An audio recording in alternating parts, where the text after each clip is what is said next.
Corazón sagrado de Jesús, los ponemos de nuestra confianza, teniendo de nuestra fragilidad y cerrando de nuestra bondad, del único de nuestro amor, de nuestra vida, sustento de nuestra vida, por la revelación de nuestras almas, de la nuestra salvación y nuestro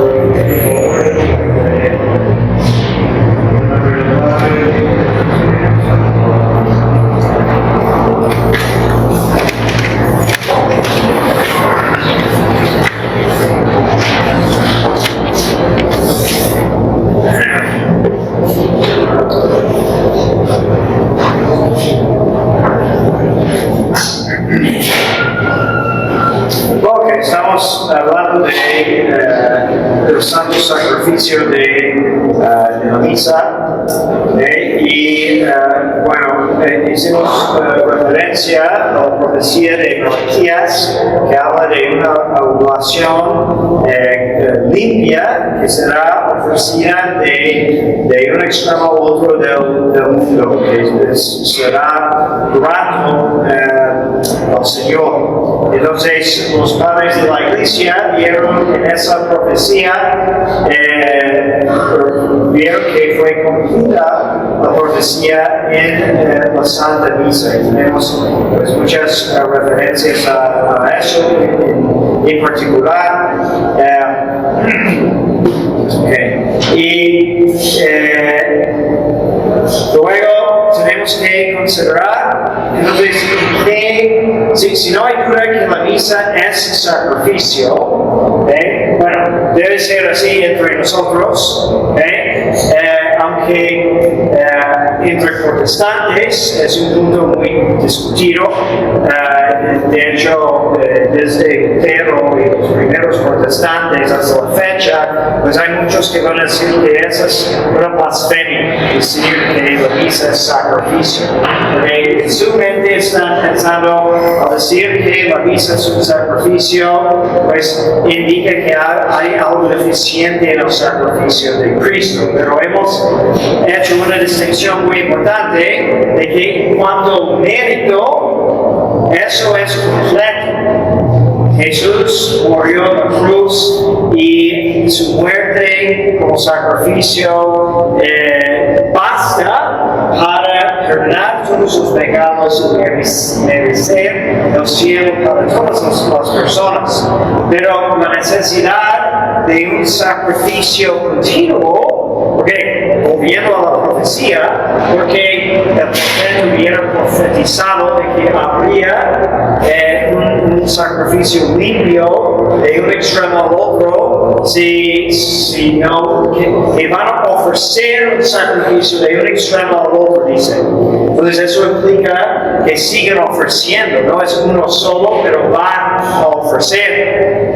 Entonces necesitamos aplicar los frutos del sacrificio de Cristo a las almas que vienen después y viven en otras partes. Entonces, y nosotros como hombres, nuestra naturaleza también exige un sacrificio. Nosotros queremos sacrificar algo a Dios, eso es parte de nuestra naturaleza. Entonces, la misa, según el orden de Melquisedec, que es la figura en Génesis, ese sacerdote misterioso que aparece a Abraham. Abraham le ofrece diezmo, y Melquisedec ofrece un sacrificio de pan y vino. Y hay cosas raras en eso, porque si vemos cómo va normalmente las historias en el Antiguo Testamento, cada vez que aparece una persona, tienen que decir de dónde vienen, quiénes son sus papás, de dónde vienen, a qué lugar. Pero Melquisedec no tiene parentesco. Y luego San Pablo en la carta a los Hebreos habla de eso, ¿no? De la figura de Melquisedec como es una figura de Cristo que no tiene linaje humano en ese sentido, pero que al ofrecer un sacrificio distinto, entonces es un nuevo orden de sacerdocio, porque había costumbres de ofrecer animales y otras cosas, y luego eso de ofrecer pan y vino es raro, pero también Abraham es el patriarca de todo el pueblo de Israel. Tiene una importancia muy grande. San Pablo también reflexiona sobre eso. Dice, el inferior paga el diezmo al superior. Entonces, ¿cómo es que Abraham encuentra a esa persona cualquiera que no conoce y le da un diezmo de todas sus pertenencias, hasta su dinero, sus animales, todo? Entonces dice que es una figura, porque los descendientes de Abraham rendió honor a Cristo que iba por venir a través de Abraham, que reconoce proféticamente que es una figura de Cristo, de un sacerdocio superior y permanente. También es interesante porque opinan de que Melquisedec es probablemente Shem, que el hijo de Noé. Porque si calculamos las largas vidas de las personas en ese tiempo, entonces es muy posible que es otro motivo porque Abraham le pagó el diezmo, que era un anciano y era su patriarca de generaciones atrás, ¿no? Pero cuando se reparten, cuando se dispersan los hijos de Noé, van a diferentes partes, ¿no? Reciben la bendición de su padre Noé y esa alianza que luego pasó a otra alianza en Abraham, pero que persistió la alianza de Noé hasta esa fecha. Entonces a lo mejor Abraham lo reconoció como su superior, como hijo de Noé, sería su como tetraabuelo, algo así. Ok, entonces, entonces es también la misa un memorial del sacrificio, o un sacrificio memorial, es que conmemora algo, y Jesús dijo eso, hagan eso en conmemoración mía. Aquí hay que tener cuidado porque también hay una confusión entre protestantes que quieren hacer una falsa distinción de conmemoración, significa que no es real. Les dice, no, Jesús dijo en conmemoración, entonces no es real, es un símbolo. Pero una conmemoración no necesariamente descarta la posibilidad de que es también real, ¿no? Entonces, también por ejemplo, los hijos, una persona conmemora sus parientes, sus abuelos, pero es alguien real, vivo, pero en su persona se conmemora el legado de sus antepasados. Y también es una imagen del sacrificio de la cruz, en el sentido de que hace presente el sacrificio de la cruz. Y en el sacrificio de la misa, Cristo es el sacerdote principal y la víctima principal. Él es ofrecido y inmolado bajo las especies de pan y vino en una manera incruenta. Tenemos que resolver unas dificultades. Uno es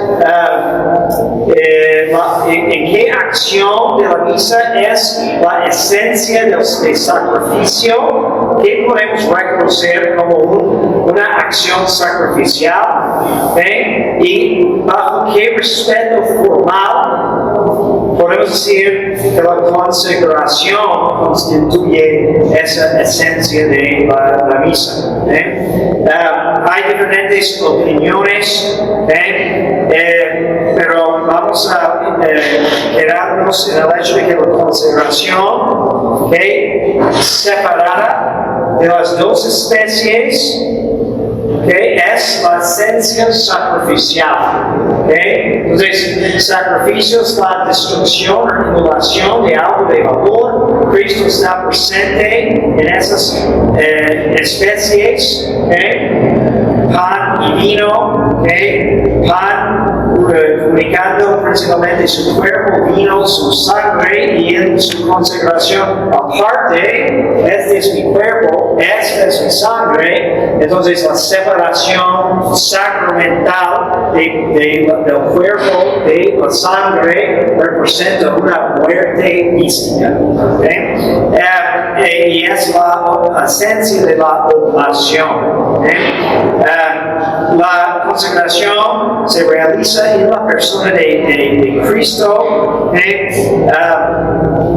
y la consagración de ambas especies pertenece a la esencia del sacrificio por precepto divino, por la real institución de Cristo y la práctica de la iglesia. Entonces, no es válido hacer una consagración de uno u otro aparte.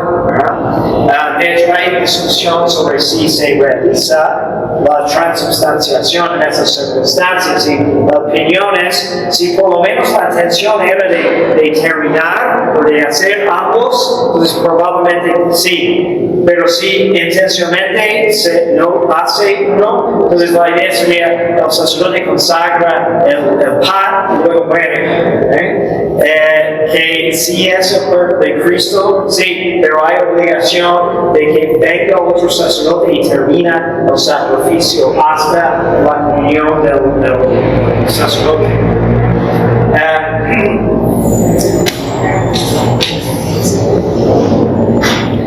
Ok, ya dijimos que Cristo no se cambia. La misa entonces es realmente un sacrificio y una representación de otro sacrificio, es una opinión o explicación. En cuanto es una representación, no es un sacrificio suficiente en que representa nuestro sacrificio.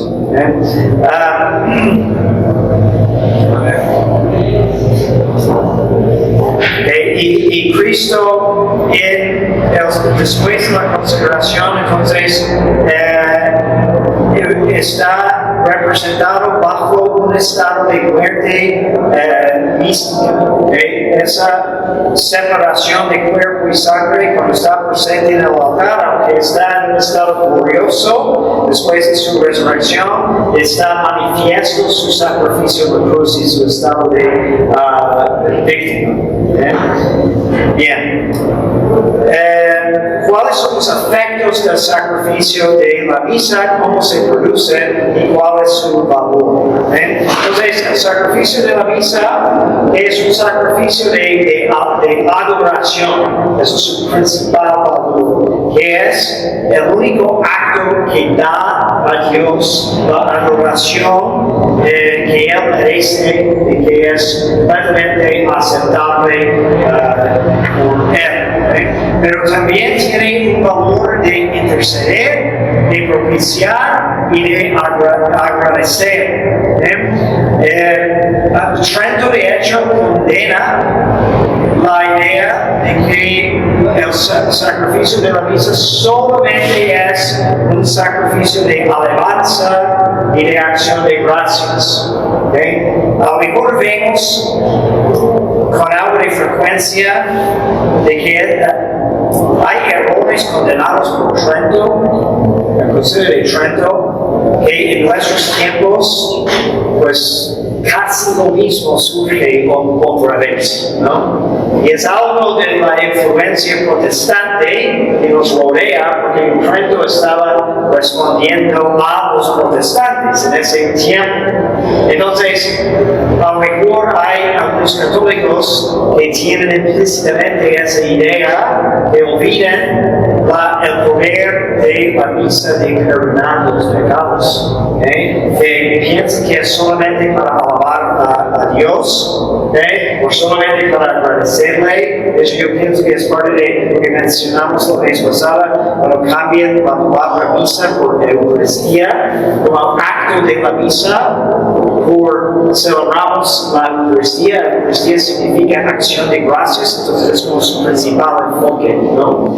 Pero en el rito de ordenación, que al final el obispo entrega en todas vamos a estudiar ordenación también, pero para avanzar, hay entrega de instrumentos en todas las órdenes sagrados y menores.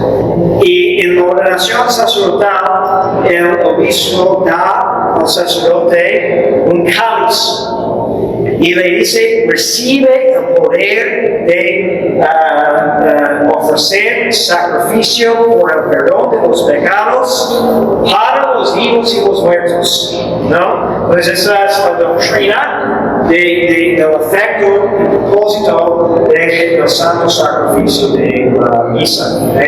Dice Trento: si alguien dijera que el sacrificio de la misa es solamente un sacrificio de alabanza y acción de gracias, o de que es simplemente una conmemoración de un sacrificio ya consumado en la cruz, pero no vale para propiciación, o que solo beneficia el que recibe, porque no debe de ofrecerse tanto por los vivos como por los muertos, por los pecados, por los castigos, por las satisfacciones o por otras necesidades, que sea al bueno, entonces la misa ha tenido todo, siempre hemos creído eso, y de hecho desde el Antiguo Testamento hemos creído que los sacrificios tienen ese criterio. Hay los efectos de la misa que podemos distinguir entre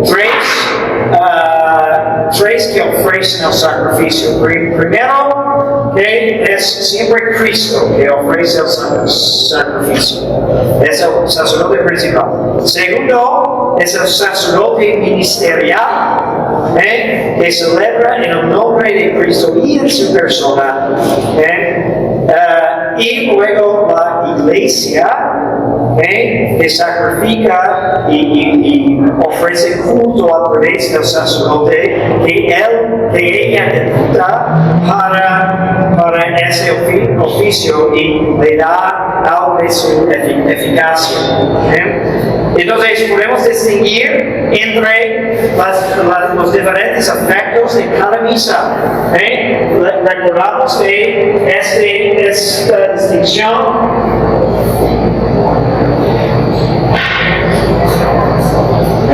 Ex opere operato y ex opere operatis.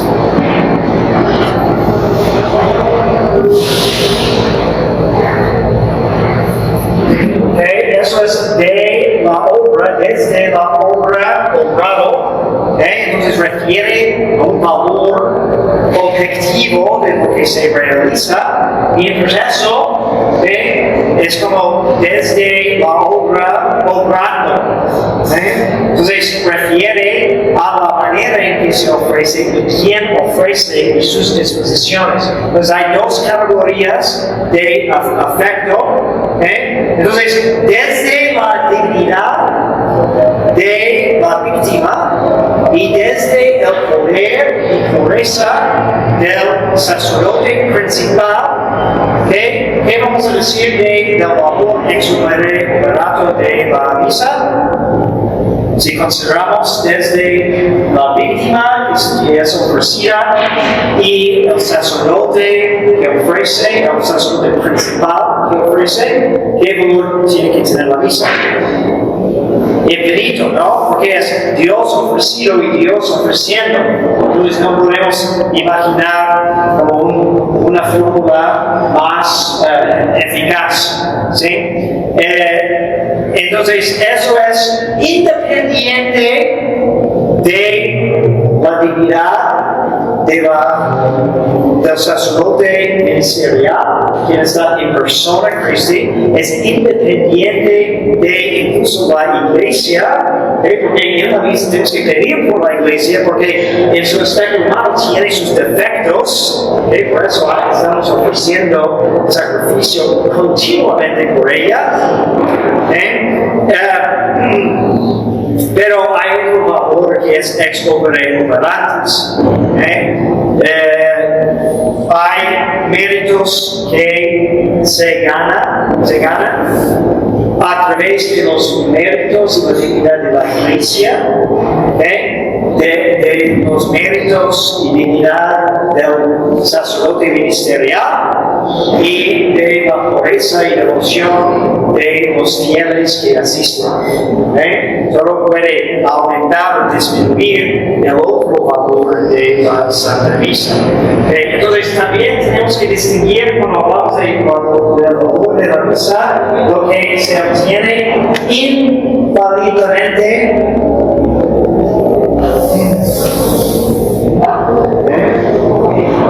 y lo que es porque depende de ciertas condiciones. Y también hay efectos inmediatos.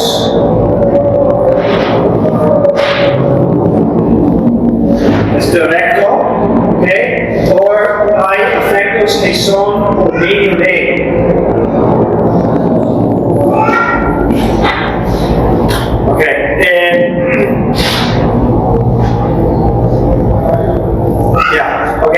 Entonces, cuando consideramos el efecto de la misa en cuanto a su valoración y su agradecimiento, los cuatro fines, entonces, eso de parte de Cristo se produce siempre ex opere operato, infaliblemente y inmediatamente. Es decir, cada vez que hay una misa válidamente celebrada, Dios es adorado y agradecido, ex opere operato, infaliblemente, no puede fallar, y inmediatamente no se conduce por ningún otro medio. Entonces, solamente considerando eso, entendemos el inmenso valor de la Santa Misa, porque necesitamos muchas misas continuamente. Es la oración y agradecimiento más perfecta posible. De parte de la iglesia y de parte del sacerdote digno que ofrece, entonces hay la oración y acción de gracias que es producida infaliblemente ex opere operatis.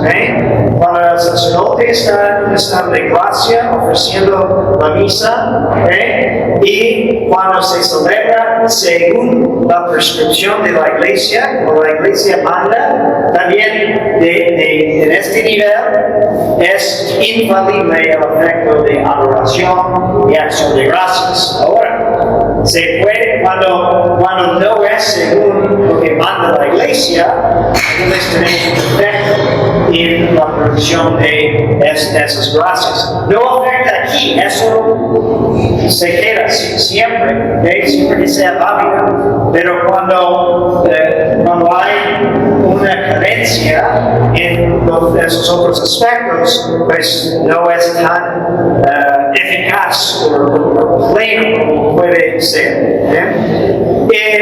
Cuando hablamos del efecto de propiciación, es decir, de reparar los pecados, expiar los pecados, podemos considerar que eso bajo varios aspectos.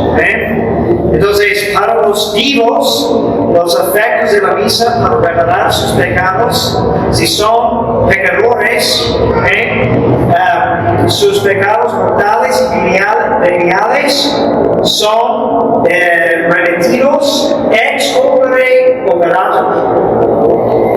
Es decir, la misa tiene efecto de perdonar todos los pecados ex opere operato, pero es por medio de, tiene una condición que es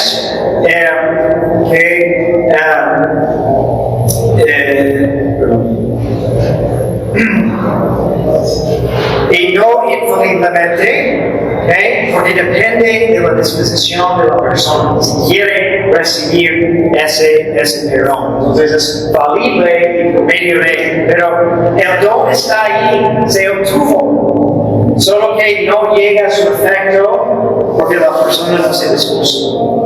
Qué triste. Pero tiene ese efecto.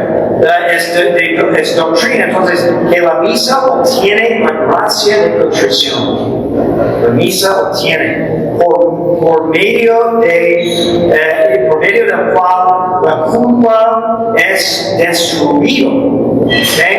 Y porque es propiciado por la ofrenda de este sacrificio, y el Señor concede la gracia y el don de penitencia y perdón aún los pecados más graves.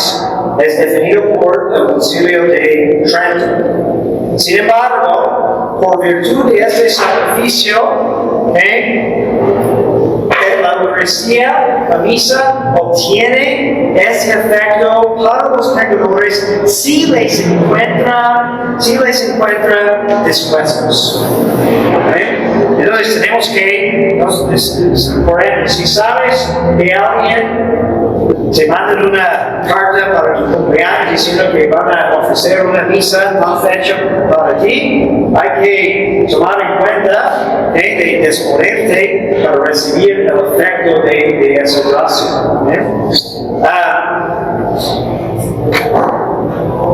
Si no son pecadores, si están en un estado de gracia, entonces los pecados veniales también están perdonados. Para los muertos, el castigo, la pena temporal de los pecados, a través del santo sacrificio de la misa, es perdonado ex opere operato inmediatamente y infaliblemente. Entonces es por lo menos parcialmente. No sabemos qué tanto necesitan o qué dispone Dios en ese sentido, pero como ya están en el purgatorio y no es una cuestión de disposición, porque están contritos cuando están en el purgatorio, no hay opción. Esa es la pena del purgatorio, que tienes arrepentimiento y reino doloroso, ¿no? Entonces no hay cuestión de eso. Entonces, infaliblemente la misa remite la pena de sus pecados. Entonces, la doctrina constante de la iglesia es ofrecer el sacrificio por los muertos. ¿Sí?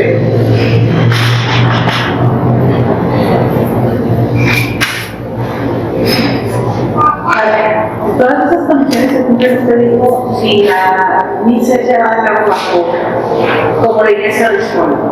Yo tengo una duda, en el modo sordo, solamente se tiene una vez perdón, se reza el reducido, y no como en el caso dos veces y dos veces sí, no, pero es siempre según el rito que uno sigue aprobado por la iglesia. Entonces, los sordos están siguiendo otro rito que tiene sus rúbricas. Entonces, la iglesia prueba eso, entonces, eso es la norma. Hay otra discusión acerca de, bueno, vamos a llegar a eso, acerca de la disposición de los fieles y del sacerdote. El Concilio de Trento dice que la misa se ofrece por los vivos y los muertos, por los castigos y satisfacciones, pero el castigo puede ser remitido solamente ex opere operato para los muertos que están incapaces ahora de merecer. Para los vivos y los muertos, el castigo temporal de los pecados también es remitido. Entonces, ese perdón de tu futuro castigo en el purgatorio también se perdona inmediatamente a través de la Santa Misa. Por eso debemos de ir a la misa cuando podamos. De hecho, hay muchos santos que hacen notar, ¿no?, de que una misa bien asistida en vida vale más que muchas más misas después de la muerte, ¿no? Porque podemos acabar con toda la pena temporal antes de morir, sería mucho mejor, porque podemos cultivar más devoción para tener, pues, ambos afectos, eso podría operato y operantes.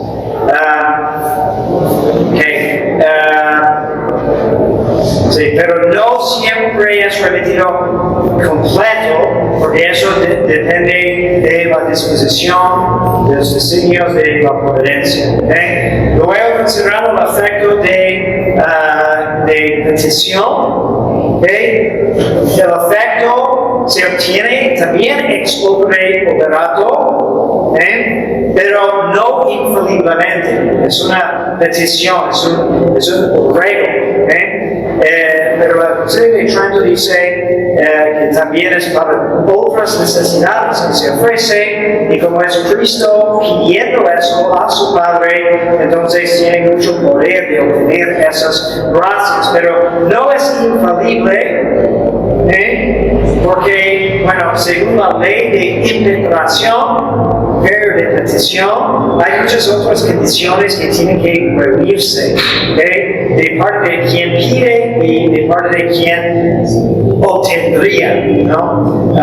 Y eso también es un misterio de la providencia. Entonces, no es mágico decir yo ofrezco en una misa para que gane la lotería, claro, sí. Puede ser que obtenga esa gracia, pero hay otras condiciones, ¿no? Sobre todo la condición de que sí nos beneficia en cuanto a nuestra salvación.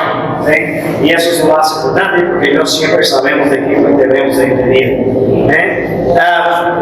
Todos estos efectos también se producen ex opere operatis de las oraciones del sacerdote que celebra y los que asisten, y de la iglesia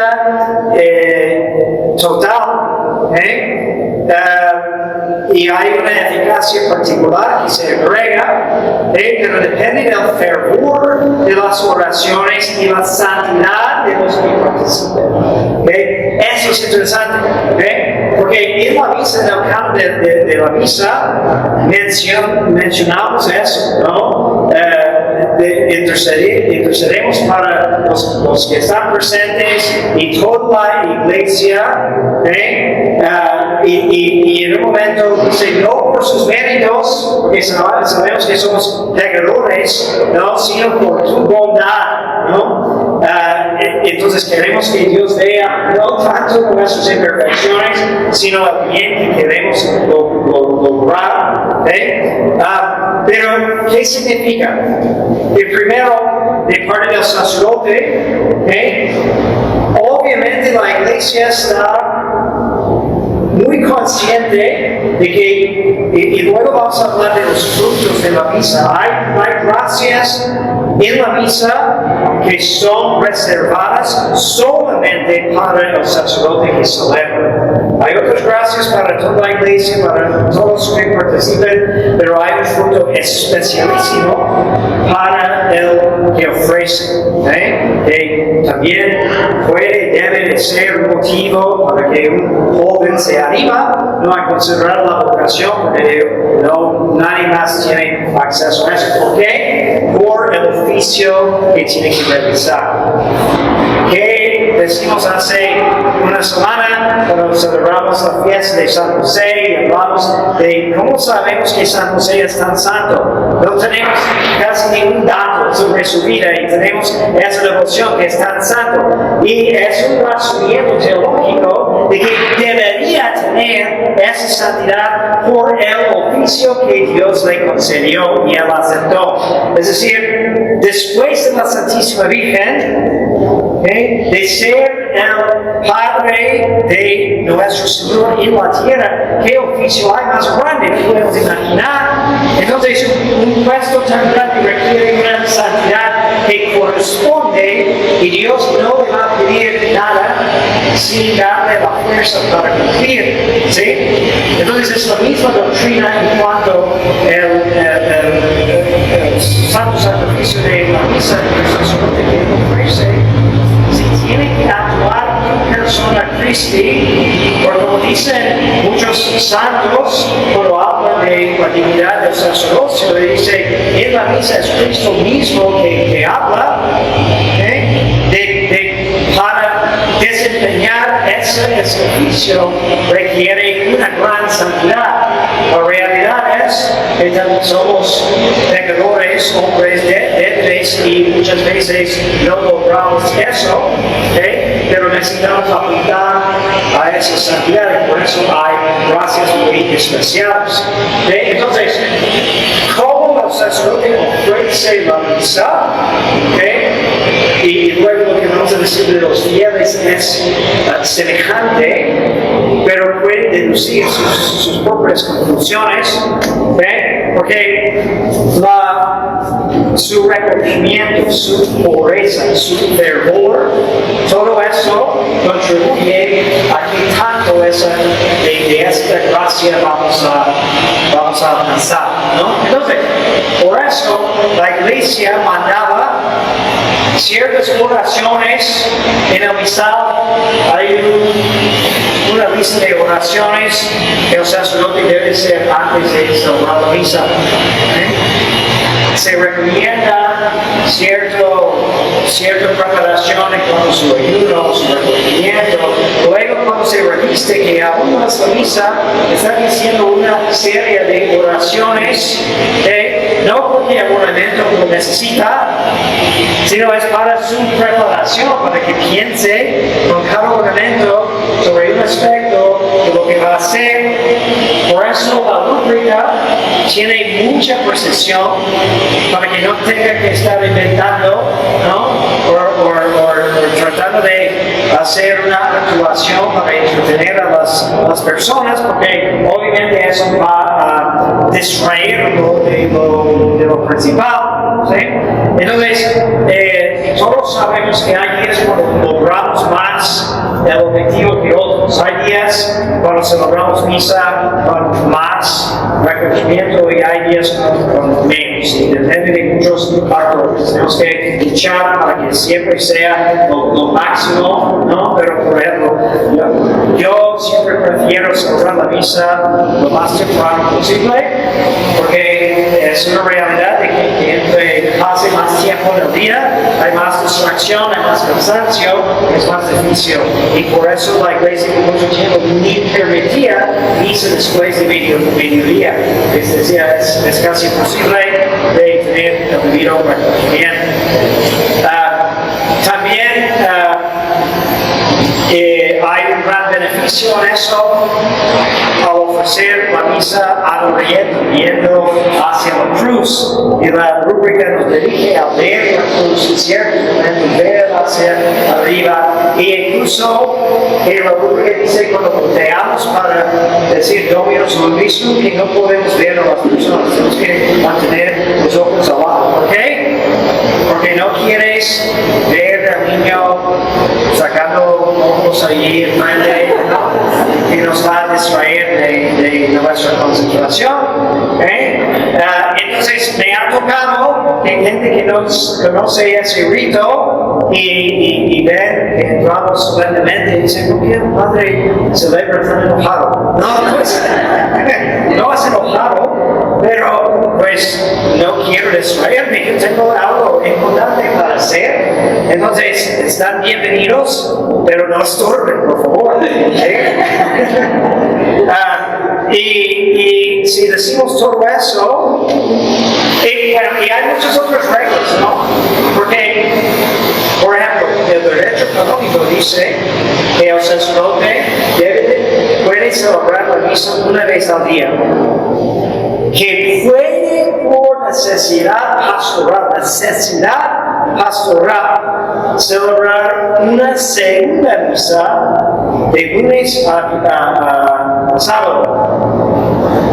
En domingo o fiestas de precepto, con permiso del ordinario por una necesidad pastoral, puede celebrar 3, pero no más. Eso es muy olvidado eso.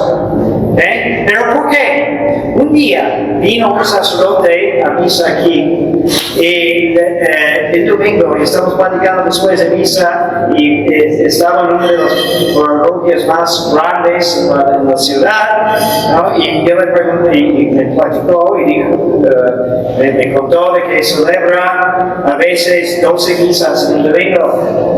Y digo, qué difícil. Yo, la mayoría, en ese momento, la mayoría de los domingos no celebro más que una. A veces 2. Dice, padre, pero su misa es bien diferente. Pero no debe ser tanto, ese es el chiste, ¿no? De la forma que sea, debemos de darle todo el reconocimiento, la diferencia que parece, porque sí es difícil los domingos que sí he tenido que celebrar 3 misas en un domingo, la tercera misa es mucho más difícil de concentrarse, porque es un esfuerzo de celebrar todo bien, concentrarse, etc. Especialmente si tienes que predicar, empezar entre las misas, etc. Entonces es sabio de parte de la iglesia de cuidar los sacerdotes para que la misa no vuelva algo rutinario y luego merece todo su poder. Ok, y si decimos eso de los fieles o de los sacerdotes, podemos aplicar lo mismo a los fieles que pueden aportar ellos. Entonces, si llegas a misa 2 minutos tarde, enojado por el tráfico, regañando a los niños, apenas despierto, entonces, ¿qué tantos de estos frutos vas a obtener en esa misa? Va a ser un mínimo. Si procuras llegar a misa con anticipación, un tiempo de reconocimiento, hiciste una preparación, viendo los textos, tienes la idea de quedarte un rato para agradecer, entonces vemos cómo tu fervor, tu devoción, tu reconocimiento, tu amor se va a aumentar y va a haber más gracias que obtienes a través de esa misa. A veces hay personas que me preguntan, por ejemplo, es que me gustaría ir a misa todos los días, pero me complica aquí y tal vez voy a mi parroquia donde me enojo cada vez que voy, etc. Y muchas veces el mejor consejo es, te vale mucho más escoger un solo día. Si no puedes, excelente si puedes, ¿no? Pero si tu estado de vida te complica hacerlo, mejor escoger un día y reservar todo ese tiempo para hacerlo muy bien y te va a llevar mucho más efecto que 5 días, pero apenas concentrado. Sí, nos enviaron un video de la familia muy cercana de la misa en Alemania, de la que está a círculos.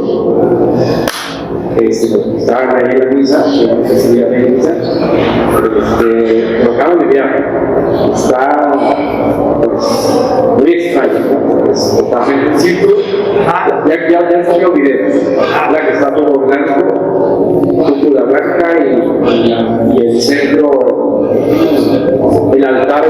otro círculo. Ok. En Alemania.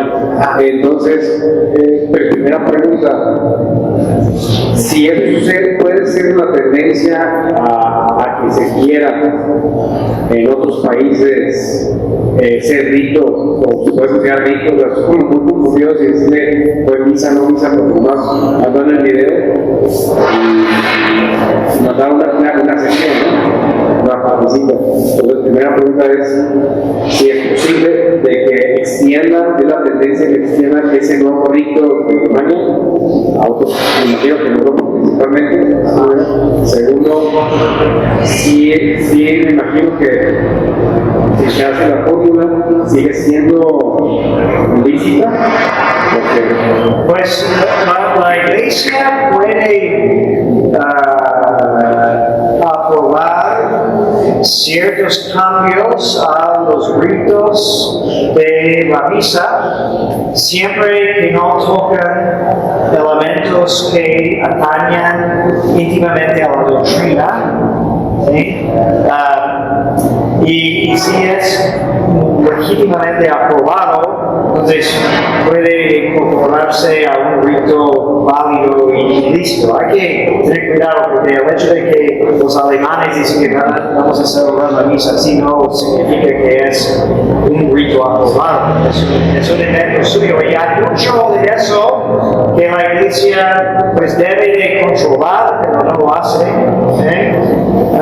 Tuvimos el escándalo de el año pasado, pero no sé en qué consiste, pero que aprobaron el rito maya de la misa, ¿no? Pues no sé cómo es exactamente, pero no, lo que quiero decir es que en México no podían inventar un rito por su cuenta, tenía que ser aprobado por la Santa Sede. Ahora, los ritos de la misa tampoco se inventan, ¿sí? Entonces es un constante en la iglesia, por siempre era, de que un rito, para que sea parte de nuestra práctica, tiene que ser de origen apostólica. Y siempre, si estudiamos ritos, siempre hay un deseo de comprobar de qué apóstol vino este rito, ¿no? Entonces dice que es el rito de San Juan Crisóstomo o San Basilio, pero como no eran apóstoles, ellos lo recibieron de un apóstol, como era más cercano, era el principio de la iglesia, comprobar cómo los ritos que usamos tienen su origen en tradición apostólica. Entonces, hay muchos ejemplos de inventar cosas, es un descuido actualmente en la iglesia que permite cosas que probablemente no son muy convenientes. Entonces, ojalá que no se refunda, ¿no? Con respecto a las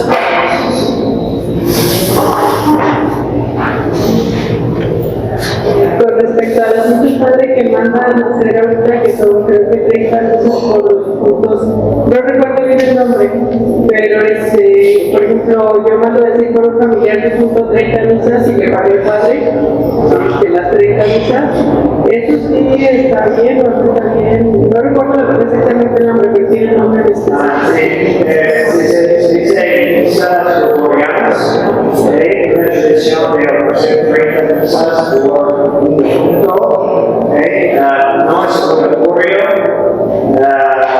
es una costumbre de mucho tiempo, pero es difícil hoy en día porque era muy serio, donde hay muchos sacerdotes privadas todos los días, siempre no podemos permitir nada ser reyes, porque solo hay 365 días al año y hay varios reyes y necesitamos unos cuantos que quieren reyes y sacamos todo el año. Entonces, en una forma que se puede, normalmente, y bueno, una lástima que ya no están en monasterios o escuelas privadas que celebran todos los misa, pero solo puede haber una intención para esa misa,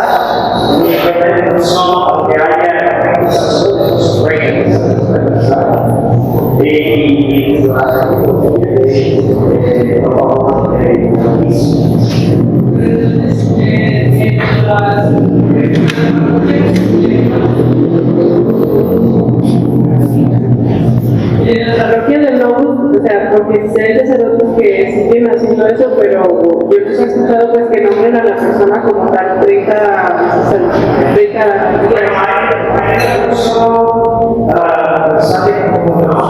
una misa debe ser de intención, ¿sí? Y solo puede recibir una misa, porque es tu sacrificio que pones para que se celebra. Entonces, eso no solo para varios, se han abierto algunos días, veces más para cumplir con eso que tienen, pero es un uso muy grande. No tiene que mencionar a la persona, una intención, tenemos supervisión de intenciones y el sacerdote firma que se logró por esa intención de él recibe el medio, pero si lo manejamos, solo que no debe ser, bueno, tú puedes dar ese medio, decir, mire por esas 5 personas, no hay problema, pero el problema es que cuando todos vayan a ese medio de realizar, se cumplen 100 intenciones, más dinero, pero es de justicia, porque la misa ya fue solicitada por cierta intención,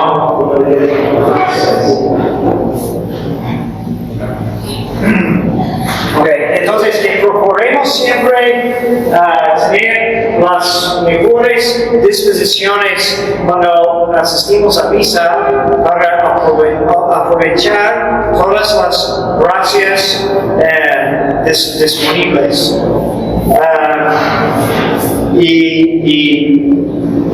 Sí, entonces, y es cierto, cuando la misa se celebra con más solemnidad y reverencia, más atención a detalle, más belleza, la belleza eleva el espíritu. Entonces, eso dispone tanto al sacerdote como a los fieles de rezar con mayor fervor. Entonces, si decimos que todas las misas son iguales en cuanto a ex opere operato, no son iguales en cuanto a ex opere operantes.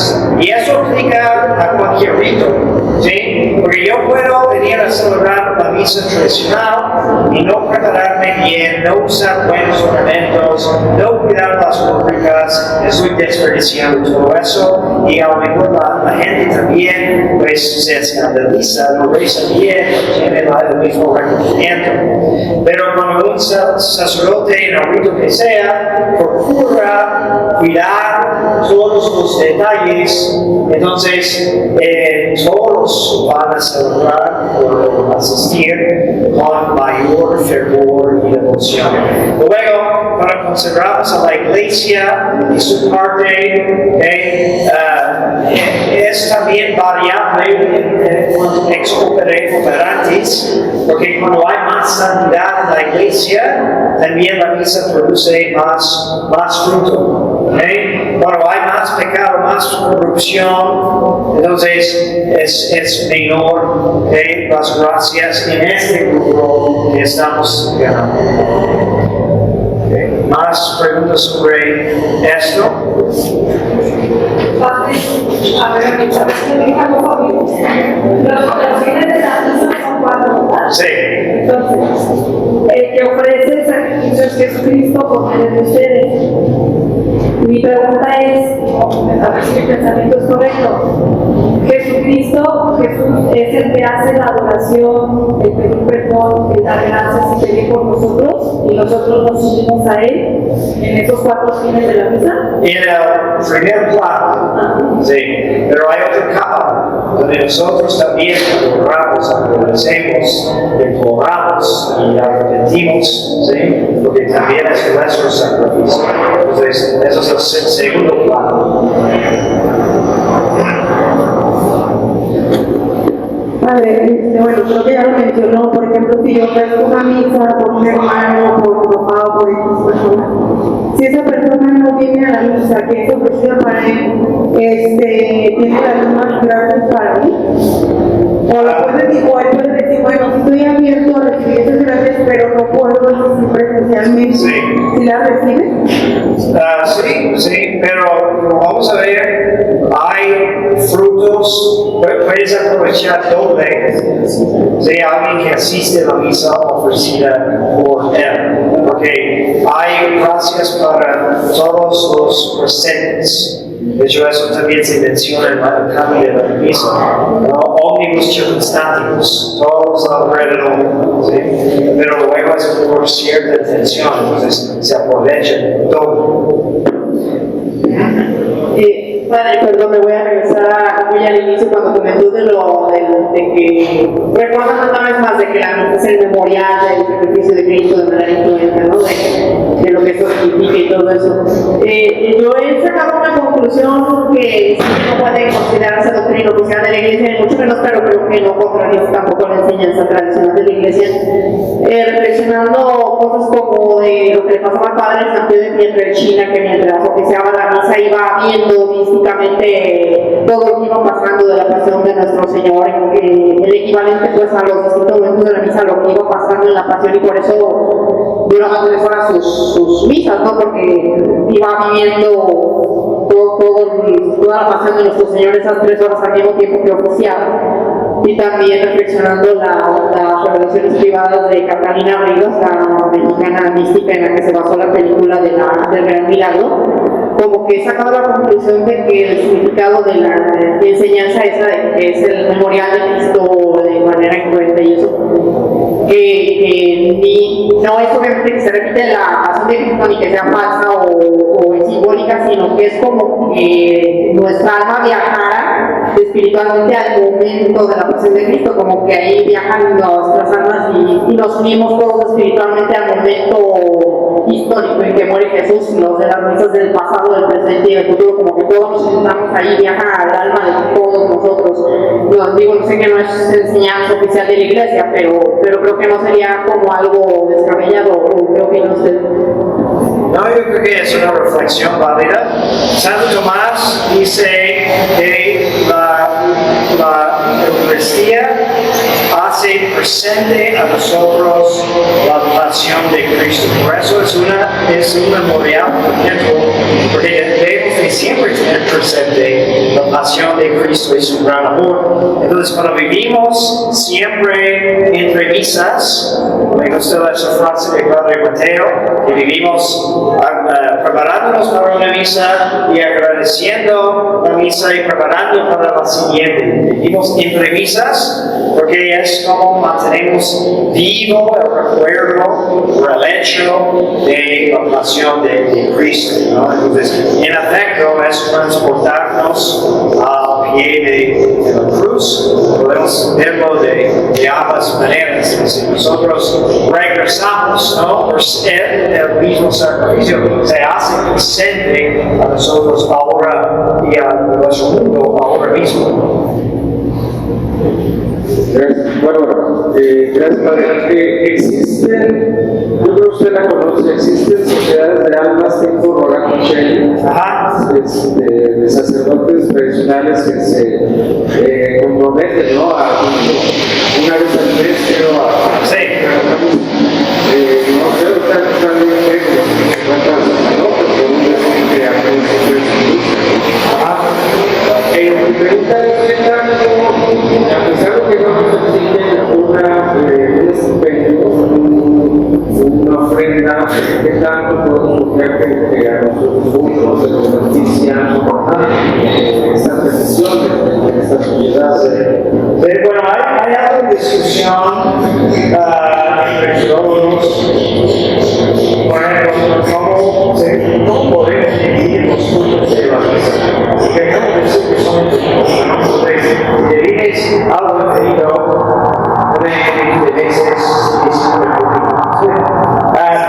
entonces, por un lado, podemos decir que no importa cuántas intenciones hay, pero como hay una división de frutos y seguimos, entonces la opinión más común ha sido que vale más ofrecer una misa por una intención de compartir, se dirige más directamente.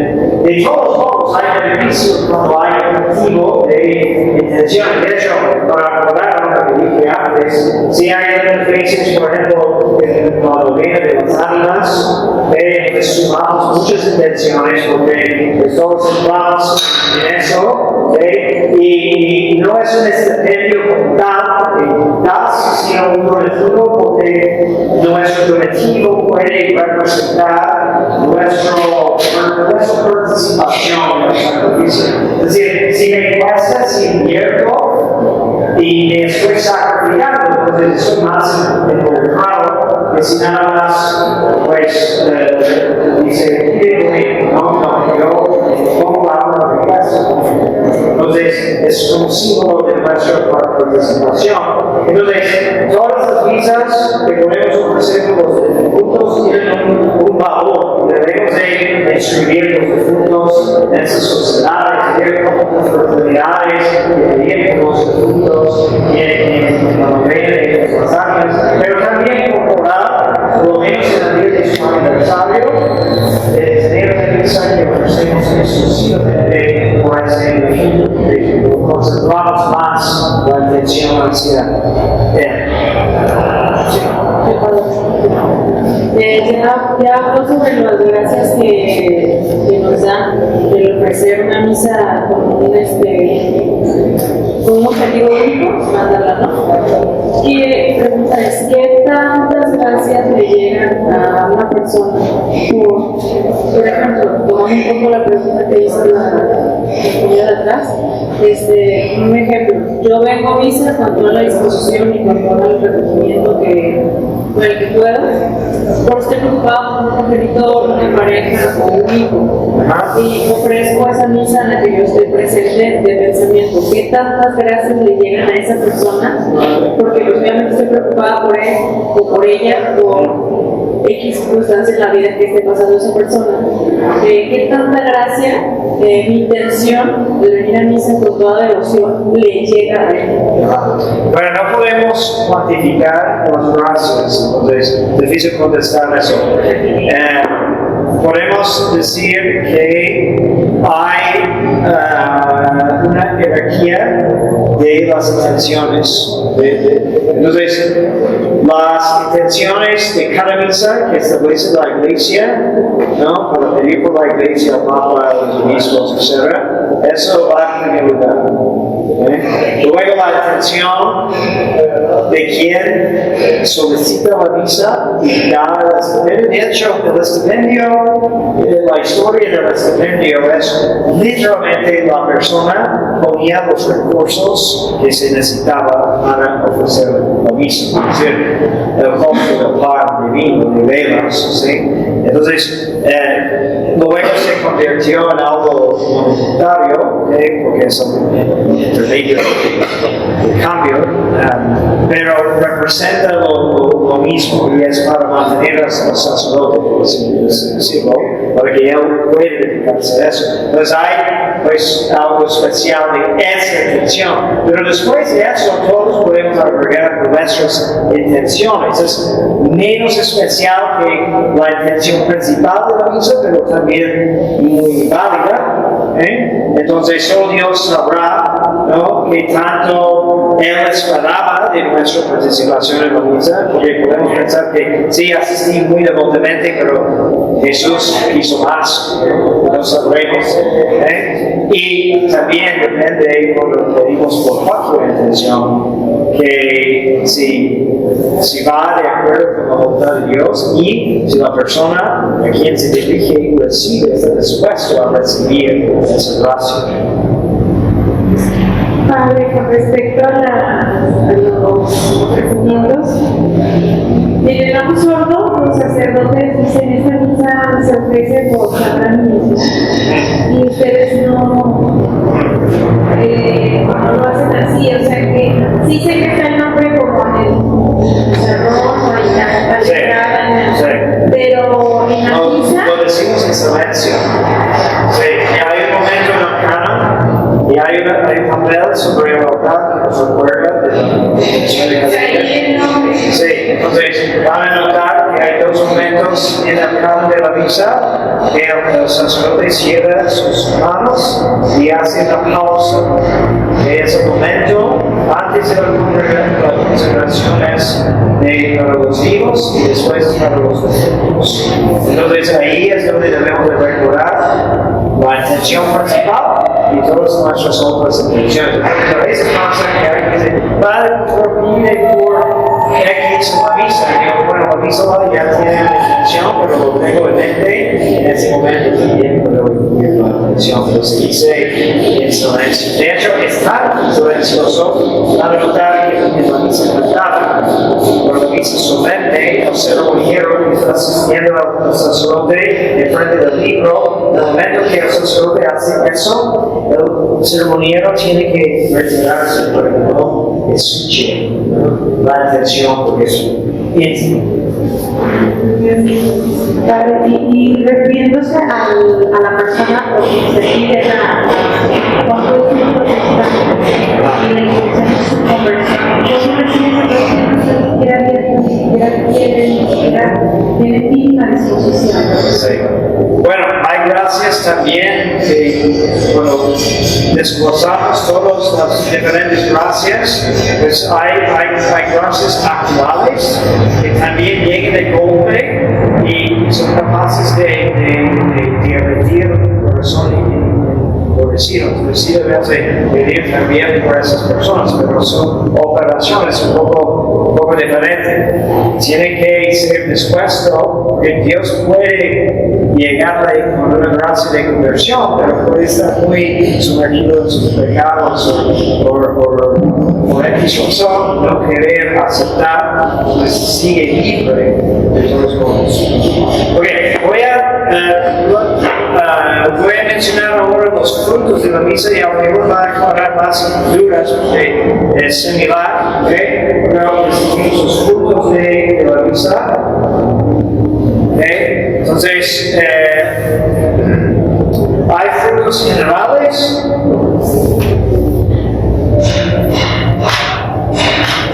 Okay?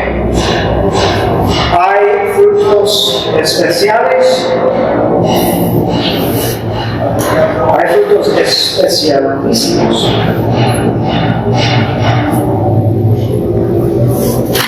Y hay frutos particulares que distinguen los teólogos.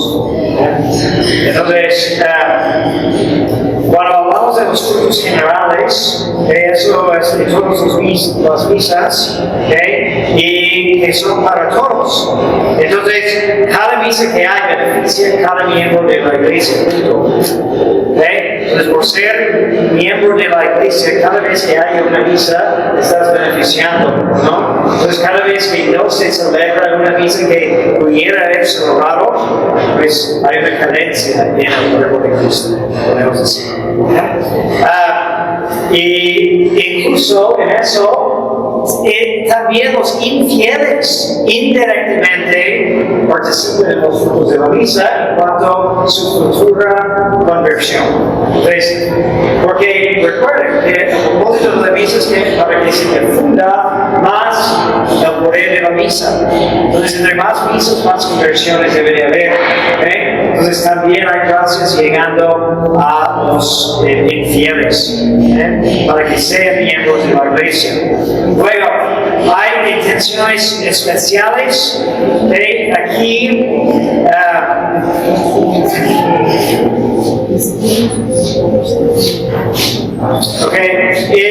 especiales es para quien pide la misa. La intención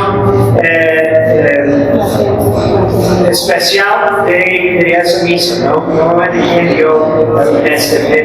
También normalmente incluimos aquí todos que han contribuido a la celebración de la misa. Entonces, muchos teólogos notan de que si tú donas una iglesia, si tú donas un cáliz, cada vez que se usa ese cáliz en la misa, estás beneficiando. Entonces hay una tradición, por ejemplo, para un difunto donar un cáliz en su nombre y se inscriba ahí, y para siempre, cuando usen ese cáliz, pues van a hacer recuerdo de quién lo donó.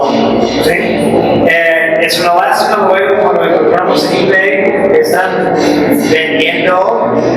casales que tienen una inscripción de un pobre defunto y la intención era de que para los siglos de los siglos ofrecen misas para su alma, o cuando hay también tanta variedad en catedrales que hay altares que una familia dona, entonces familia X contribuyó para hacer esa capilla, ese altar, y a veces es un altar privilegiado, es decir, que obtuvo una indulgencia particular para la devoción de ese altar. Entonces, al ofrecer misa y el acuerdo en el momento de consagrar el altar es que, bueno, un canónigo de esta catedral, por lo menos cada semana va a ofrecer una misa aquí y va a incluir entre las intenciones los donadores de esta capilla.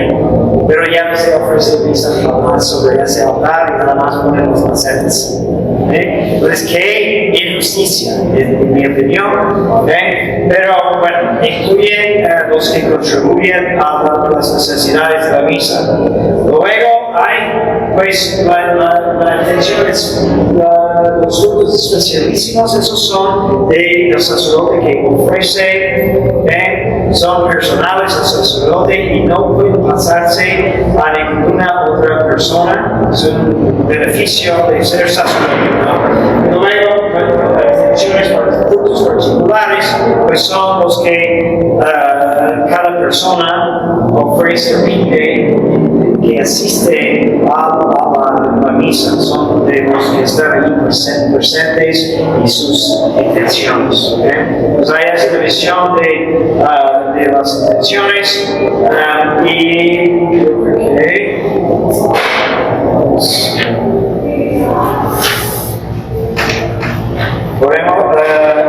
entonces el valor de la misa, entonces la misa tiene valor intensivo y extensivo, ¿no? Entonces, intensivo refiere a un valor profundo que tiene porque el sacerdote y la víctima principal son Cristo, ¿sí? Entonces, por ser una persona divina, tiene un valor infinito, de dignidad infinito. Pero para que la misa necesita producir más afectos y más sujetos, más personas, más almas. La misa como tal también tiene una potencial hasta infinita para los almas, su extensión.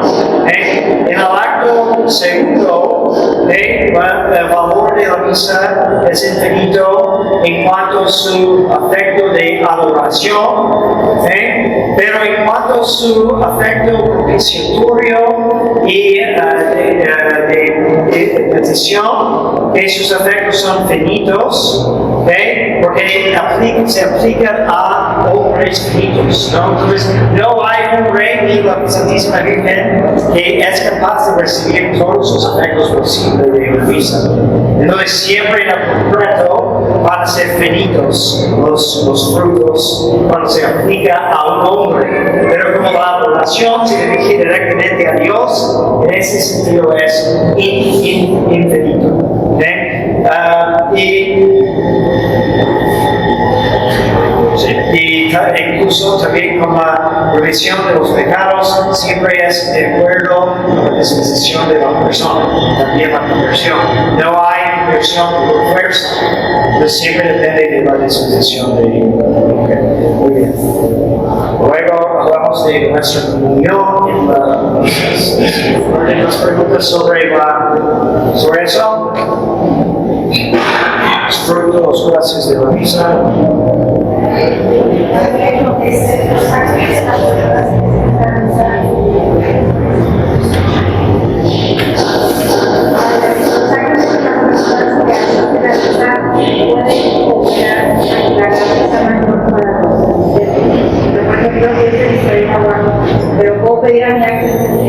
Sí, claro.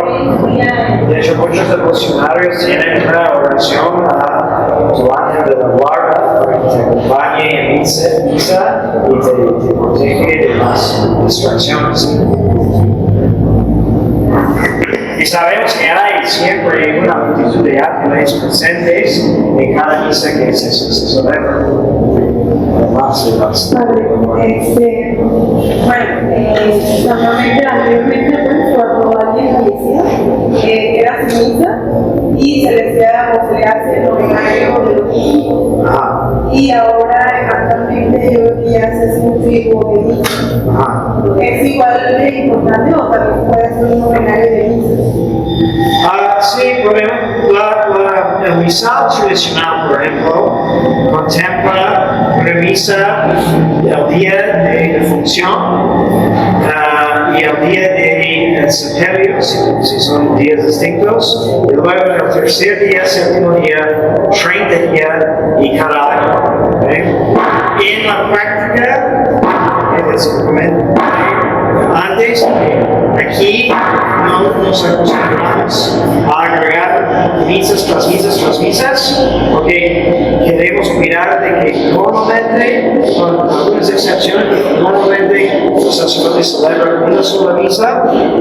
Entonces, y eso a veces choca porque están acostumbrados a los esos detalles. Entonces, es difícil de tener un novenario para cada defunto porque serían misas encima de misas, etc., ¿no? Pero sí, y como no hay monasterios, también antes de hacer eso, o existía la costumbre de las cantorías, entonces gente rica o sociedades de gente dedicaban capillas y contrataban capellanes, ¿no? Y cuando había muchos sacerdotes, ¿no? Y su único trabajo era de ofrecer las misas de los difuntos de una familia, una agrupación de familias, algo así. Pero lo que intentamos hacer es ofrecer las misas de tercer día, séptimo día, 30 días.